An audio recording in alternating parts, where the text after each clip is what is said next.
1980年的时候，菲律宾成为亚洲几个威权体制国家里头第一个民主国家，当时叫做 People's Power。而当时的独裁者马可仕最后在美国的协助之下逃亡离开了，也留下了一枚带到底有多少鞋子的传说等等。现在他的儿子在5月9号礼拜天的时候要竞选，按照新闻的民调，他笃定当选。他搭档的副手是现任的总统杜特地的女儿。马可仕的儿子在竞选的时刻，为什么不用面对当年马可仕的丑闻呢？他把故事完全翻转着告诉大家，是我的爸爸创造了当年菲律宾的奇迹。菲律宾在2次世界大战刚刚结束的时候，是全亚洲 GDP 第1名的国家。我爸爸在的时代有哪些建设，后来什么东西都没有了。他说的部分有一些是事实，所谓事实就是那个时候因为越战，菲律宾成为美军在当地最重要的补给站，所以他创造了菲律宾的繁荣。但是当越战一结束之后，整个菲律宾的经济就无以为继，这是他没有说的。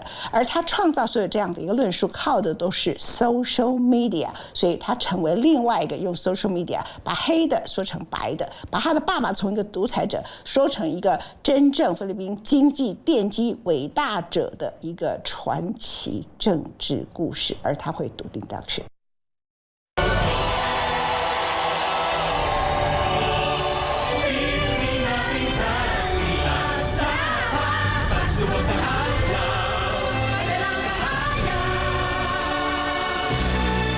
Nasa ating pagkakaisa ang pag-asa ng ating bayan.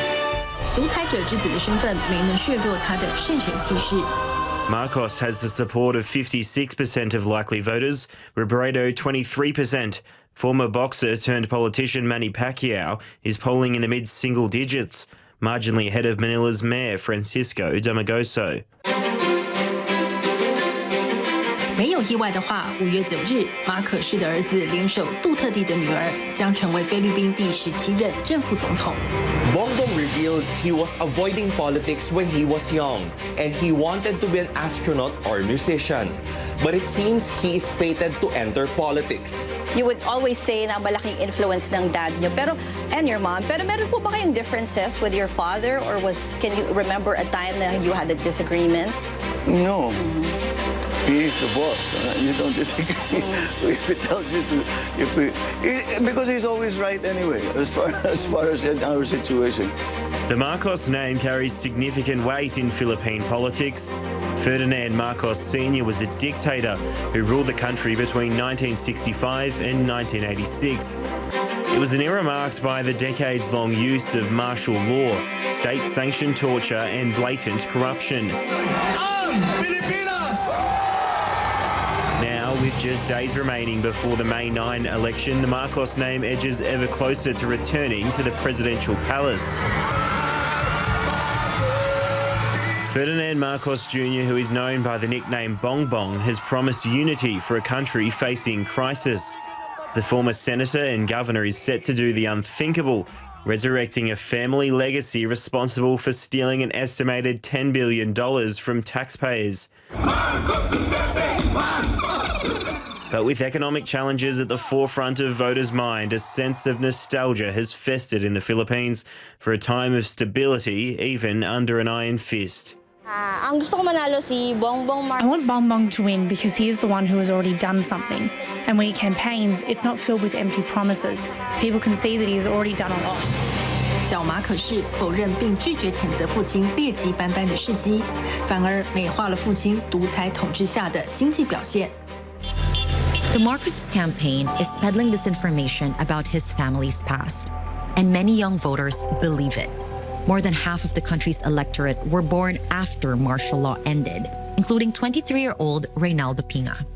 What convinced you to ultimately vote Marcos? Sarili ko lang, sariling paniniwala. I saw on Facebook. And how about all of the reports saying that the family had stolen money from the Philippines? What do you think of that? Nag-research naman ako. Parang inakusa lang sa kanila yan para sa mamaintingin ng Pilipino. 小马可仕的社交媒体平台上，政治内容点缀着轻松愉快的家庭视频日志。他在 TikTok 上有150多万粉丝，在 YouTube 上有大约224万订阅者。在 Facebook 上还有601万粉丝。马尼拉的政治分析师说，很多人投票给小马可仕，不是因为他们更喜欢他，他们只是不喜欢被告知和被当作坏人对待。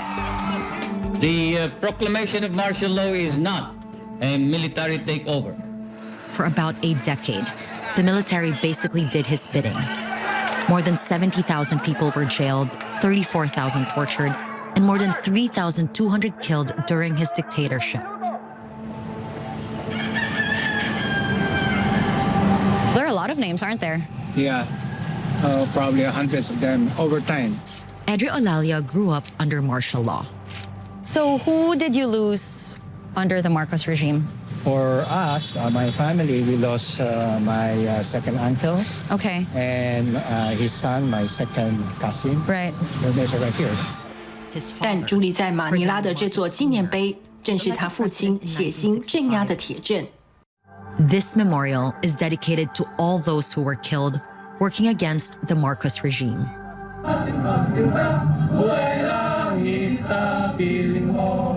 The family was eventually overthrown in a popular revolt, but they managed to steal billions by the time they fled the country to the U.S.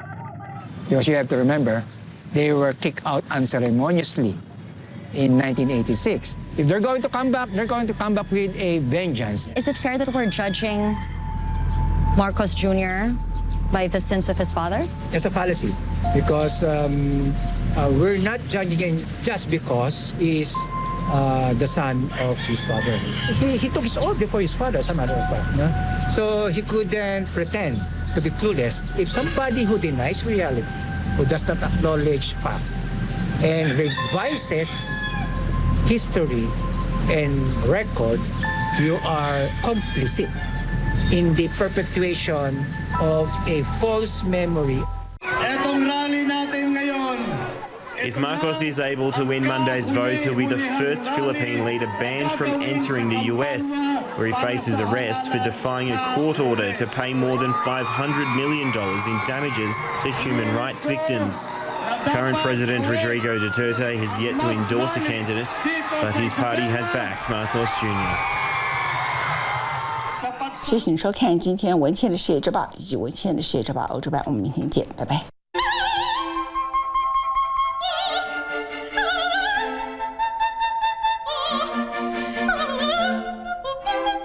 Thank you.